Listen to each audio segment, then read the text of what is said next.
গাধাকে সৃষ্টি করার পর তাকে বলা হলো সকাল থেকে সন্ধ্যা পর্যন্ত তাকে ক্লান্তিহীন পরিশ্রম করতে হবে, সারা জীবন তাকে পিঠে ভারী বোঝা বইতে হবে, খেতে পাবে শুধু ঘাস, আর তার মাথায় কোনো বুদ্ধি থাকবে না। তার আয়ু হবে 50 বছর। গাধা করজোড়ে সৃষ্টিকর্তাকে বলল, আমি এত বছর বাঁচতে চাই না, আমাকে 20 বছর আয়ু দেওয়া হোক। সৃষ্টিকর্তা সেটাই মঞ্জুর করলেন। কুকুরকে যখন সৃষ্টি করা হলো তখন তাকে বলা হলো যে সে হবে মানুষের সবচেয়ে বড় বন্ধু, কিন্তু সে খাবে মানুষের উচ্ছিষ্ট, এবং তার আয়ু হবে 30 বছর। কুকুর সৃষ্টিকর্তাকে বলল, আমি এত বছর বাঁচতে চাই না, আমাকে 15 বছর আয়ু দেওয়া হোক। সেটাই মঞ্জুর করা হলো। এরপর বানরকে বলা হলো, তুমি শুধু গাছের এ ডাল থেকে ও ডালে ঝুল খাবে এবং নানান রকম ফন্দি ফিকির করে মানুষকে আনন্দ দিবে, তোমার আয়ু হবে 20 বছর। বানর বলল, আমি 20 বছর বাঁচতে চাই না, আমাকে 10 বছর দেওয়া হোক। সেটাই মঞ্জুর করা হলো। এবার এলো পুরুষ মানুষের পালা।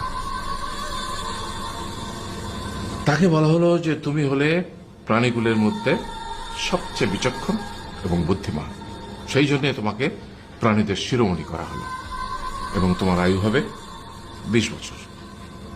তখন পুরুষ মানুষ বলল, করজোড়ে বলল সৃষ্টিকর্তাকে যে 20 বছর আয়ু অত্যন্ত কম, হে প্রভু, আমাকে ওই গাধার সে যে 30 বছর আয়ু চায়নি সেটা আমাকে দেয়া হোক, ওই যে কুকুর 15 বছর ফিরিয়ে দিয়েছিল সেটাও আমাকে দেয়া হোক, আর যে বানর 10 বছর নেয়নি সেটাও আমাকে দেয়া হোক।